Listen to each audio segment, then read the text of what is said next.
한국에 처음 발을 디뎠을 땐 솔직히 기대하지 않았습니다. 일본 우월주의자 동료 때문이었죠. 그런데 단 3일 만에 제 인생이 완전히 바뀌었습니다. 인천행 비행이 갑자기 제게 떨어졌고 한국 비행 후 저는 완전히 무너졌습니다. 이제부터 여러분은 제가 단순한 여행자가 아닌 진짜 한국의 팬이 되기까지의 이야기, 그 감정의 여정을 함께 따라가게 될 겁니다. 그럼 시작해볼까요? 우선 구독과 좋아요 해주세요. 와, 이게 한국이야. 진짜 말도 안 돼. 레딧에서 이런 글을 봤을 땐 솔직히 믿기지 않았습니다. 어떤 외국 승무원이 한국에서 겪은 일이 너무 감동적이라면서 한국이 자기가 지금껏 다녀본 나라 중 최고였다는 거예요. 댓글엔 한국이 그렇게 좋아?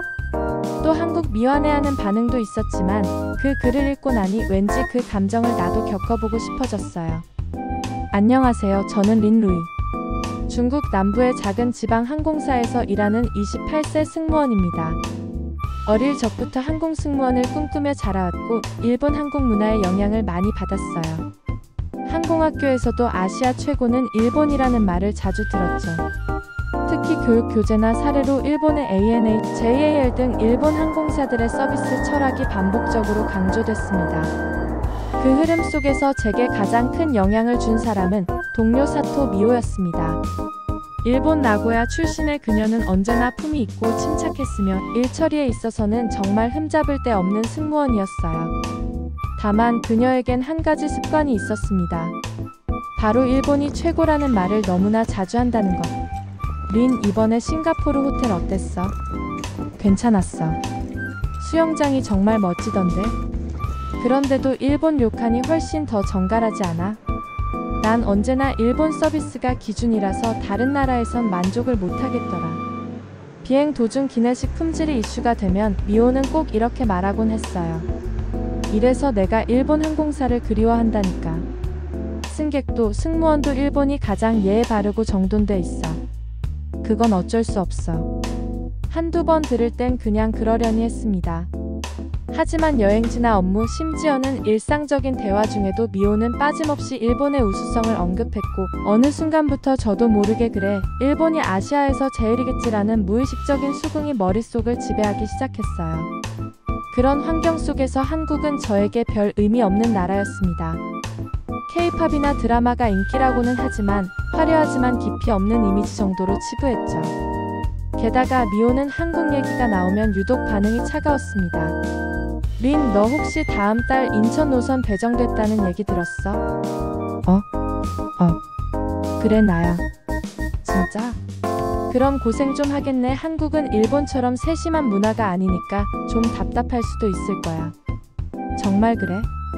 응, 나도 예전에 한번 갔었는데 뭐랄까 시스템도 좀 허술하고 예의도 조금 부족하고 분위기가 다르더라고. 미호의 말을 들으며 저는 자연스럽게 그 나라에 대해 낮은 기대치를 갖게 됐습니다. 솔직히 말하면 그때까지만 해도 한국은 뭐 특별할 것 없는 나라 정도로만 여겨졌습니다.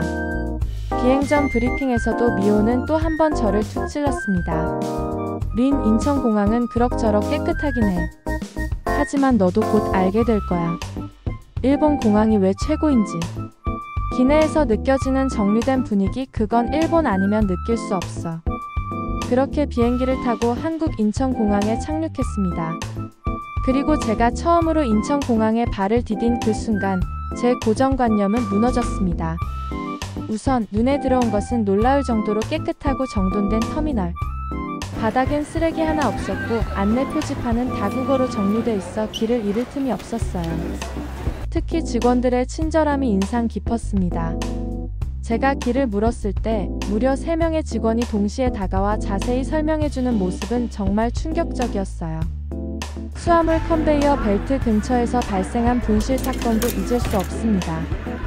한 승객이 자신의 짐을 찾지 못해 당황하고 있었는데 인천공항 직원이 단 7분 만에 위치를 파악하고 연결된 항공사 직원까지 대동해 짐을 찾아줬거든요.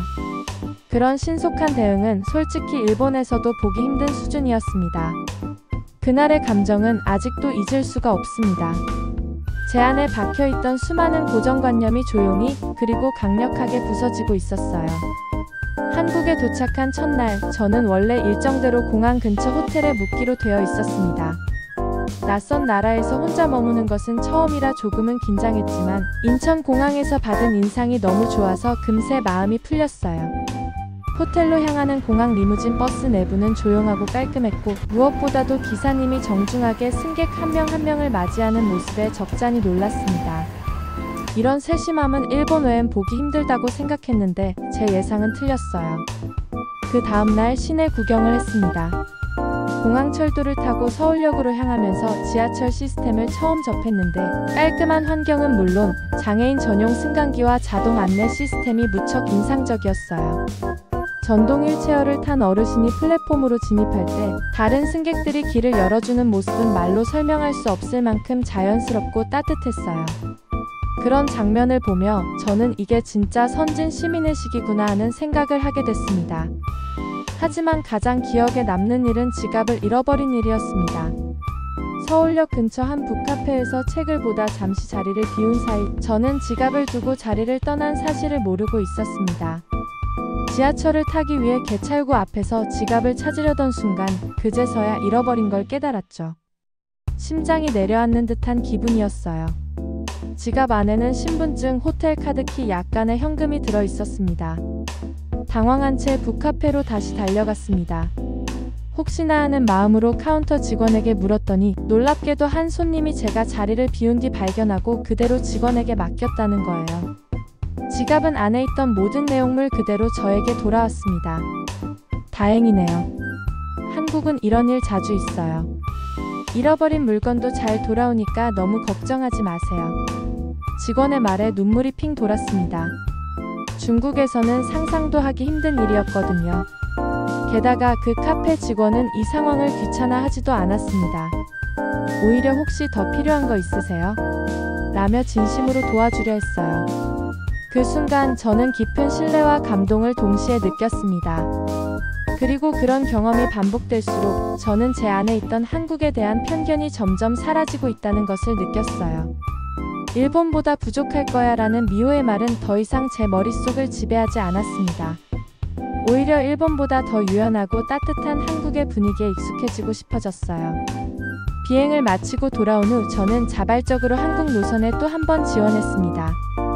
린 또 인천행이야? 너 한국 좋아하게 됐구나. 스케줄 담당자의 말에 저는 웃으며 고개를 끄덕였어요. 그리고 말없이 한글 학습 앱을 켰습니다. 안녕하세요. 괜찮아요. 감사합니다. 간단한 문장을 외우며 언어보다도 진심을 배우고 있다는 느낌이 들었습니다. 동료들은 놀랐습니다. 야, 린. 갑자기 한국어를 왜 배우는 거야? 그냥 진짜 예의 바른 나라에선 나도 예의 갖추고 싶어서. 미호는 여전히 냉소적이었죠. 그건 그냥 일시적인 거야. 린, 너도 알잖아. 시스템적으로는 일본이 훨씬 뛰어나. 하지만 저는 더 이상 대답하지 않았습니다. 말이 아닌 경험이 이미 제 마음에 답을 줬기 때문이죠. 미호가 자랑하던 일본의 체계, 규율, 정리정돈된 문화보다 한국은 사람이 주는 온기가 있었습니다. 그리고 마침내 3개월 뒤, 린, 이번 휴가 어딜 갈 거야? 일본 다시 가볼래? 미호의 질문에 저는 이렇게 답했어요. 한국. 혼자 여행 가보려고. 두 번째 인천행 비행이 결정되었을 때 저는 무언가 설레는 감정을 느꼈습니다. 그전엔 단지 배정된 스케줄 중 하나였지만 이번엔 제가 원해서 가는 한국. 그리고 한국이라는 나라를 조금 더 가까이에서 느끼고 싶었기에 더욱 기대가 컸습니다. 비행은 평온했습니다. 탑승 승객들은 대부분 한국인 관광객들과 출장자였고 분위기도 조용했습니다. 저는 이전보다 훨씬 자연스럽게 기내 서비스를 제공했고 간단한 한국어로 인사도 건네보았어요. 감사합니다. 좋은 하루 되세요. 아직은 어색했지만 몇몇 한국인 승객들은 놀랍다는 듯 웃으며 한국말 잘하시네요. 라고 반응해 주었습니다. 그 짧은 대화들만으로도 저는 참 따뜻함을 느꼈어요. 그리고 도착. 승객들은 하나둘 캐리어를 찾고 떠나기 시작했습니다. 하지만 그중 한 명, 나이 지긋한 중국 여자분이 저를 붙잡고 말했습니다. 혹시 제 가방 못 보셨나요? 분명히 위탁했는데 안 보이네요. 짐이 분실되는 일은 드물지만 가끔 발생하는 상황입니다. 저는 공항 수화물 직원에게 바로 안내했고 그 여성분과 함께 수화물 카운터로 향했습니다. 담당 직원이 시스템을 조회하고 잠시 당황한 표정을 지었습니다. 고객님, 정말 죄송합니다. 저희 쪽 실수로 짐이 아직 화물칸에서 내려오지 않았습니다. 순간 저는 마음속으로 깜짝 놀랐어요. 보통 항공사나 공항 측은 이런 상황에서 실수를 돌려 말하거나 탑승자 탓으로 돌리는 경우도 있습니다. 하지만 이 공항 직원은 한치의 변명도 없이 바로 실수를 인정했습니다. 저희가 짐을 하나 빠뜨렸습니다. 바로 확인 후 가져다 드리겠습니다. 그는 무전을 통해 지상조업팀과 빠르게 연결했고 약 10분 후 2명의 지상직 직원이 해당 짐을 직접 들고 카운터로 나타났습니다. 땀을 흘리며 달려온 그들의 모습엔 분명한 진심이 느껴졌어요. 그리고 고개를 깊이 숙이며 말했습니다. 정말 죄송합니다. 저희 조업팀의 실수로 인해 불편을 드렸습니다. 사과드립니다. 그 여성 승객도 놀란 듯한 표정이었지만 이내 웃으며 말했습니다. 괜찮아요. 이렇게 빨리 찾아주시고 직접 사과까지 하시다니 감사해요. 그 짐이 제대로 전달되고 나서 저는 조용히 상황을 지켜보며 마음속으로 또 한 번 감동을 느꼈습니다. 실수를 하는 것 자체는 어느 나라에서나 있을 수 있습니다. 중요한 건 그 실수를 어떻게 대하느냐였습니다. 한국의 공항 직원들은 책임을 회피하지 않았습니다. 그들의 사과는 형식적이지 않았고 문제 해결 과정은 빠르고 투명했습니다. 제가 알고 있던 어떤 나라보다도 책임감 있고 성숙한 대응이었습니다. 복귀 비행 전 저는 브리핑 노트에 이런 글을 남겼습니다. 한국은 실수마저도 진심으로 책임진다. 내가 지금껏 일하면서 배운 서비스의 기준을 다시 생각하게 만든 날이었다. 그리고 다시 한번 마음이 흔들렸습니다. 이 나라는 단지 친절한 사람들이 사는 곳이 아니라 성숙한 사회의 구조가 살아있는 곳이라는 사실을 저는 똑똑히 느꼈습니다. 그리고 마침내 휴가가 생기자 저는 망설임 없이 표를 예약했습니다. 이번에도 역시 제가 근무하는 항공사의 서울행 노선. 예약을 확정하는 순간 손끝이 떨릴 정도로 설렜습니다. 업무가 아닌 진짜 여행자의 입장으로 내가 좋아하게 된 나라를 직접 걷는다는 사실만으로도 가슴이 벅찼어요. 출발 전 2주간 저는 그 어느 때보다도 바빴습니다. 한국어 학습 앱을 틀고 하루 30분씩 발음 연습을 했고 한국 문화를 다룬 책과 다큐멘터리를 챙겨봤습니다. 한국의 역사, 예절 문화, 소소한 생활 습관들까지 단순한 관광객이 아니라 이 나라를 진심으로 이해하려는 사람이 되고 싶었어요. 출발 당일 공항 체크인을 하며 놀라운 장면이 벌어졌습니다. 바로 같은 항공사 동료 승무원 둘이 저를 발견하고 인사를 건넨 거예요. 린, 너도 이 비행기야? 응, 휴가 내서 한국 가는 중이야. 그들은 눈을 동그랗게 뜨고 물었습니다. 진짜? 요즘 다들 태국이나 베트남 가는데 왜 하필 한국이야? 저는 짧게 웃으며 말했어요. 그냥 마음이 가는 나라야. 전에 몇 번 비행하면서 많이 느꼈거든. 이번엔 진짜 내가 보고 싶은 것들을 보러 가. 그들은 잠시 고개를 끄덕이며 와, 너 진짜 진심이구나 라고 말했습니다. 그 짧은 대화가 어쩐지 저에게 큰 용기를 줬습니다. 내가 단순히 충동적으로 떠나는 게 아니라 이 감정이 진짜였다는 걸 다시 확인한 순간이었거든요. 서울에 도착한 첫날, 저는 명동의 숙소에 짐을 풀고 곧장 거리로 나갔습니다. 거리 곳곳을 메운 사람들과 간판, 노점상, 그리고 끊임없이 흐르는 말소리 속에서 익숙하지 않은데도 편안한 느낌이 들었어요. 오랫동안 그리워했던 장면을 눈앞에서 만나는 듯한 감정. 혼자인데도 외롭지 않았습니다. 그리고 둘째 날 가장 기대했던 일정이 있었습니다. 바로 한복 체험과 경복궁 스냅 사진 촬영이었어요. 저는 중국에서부터 미리 중국어 가능한 한국 사진사를 섭외해 두었고 예약한 시간에 맞춰 경복궁 근처의 한복 대여점으로 향했습니다. 고운 연분홍 치마에 화사한 자수가 놓인 저고리, 머리도 예쁘게 빗고 살짝 화장도 받았습니다. 거울 앞에 선 제 모습은 제가 아는 린루이 같지 않았어요. 무언가 조선시대 소설 속에서 튀어나온 사람처럼 느껴졌습니다. 낯설지만 묘하게 편안하고 행복한 기분. 사진사는 정말 친절했습니다. 예쁘게 웃어주세요. 한 번만 고개 살짝 왼쪽으로 하며 경복궁의 고즈넉한 배경 속에 저를 자연스럽게 녹여주었어요.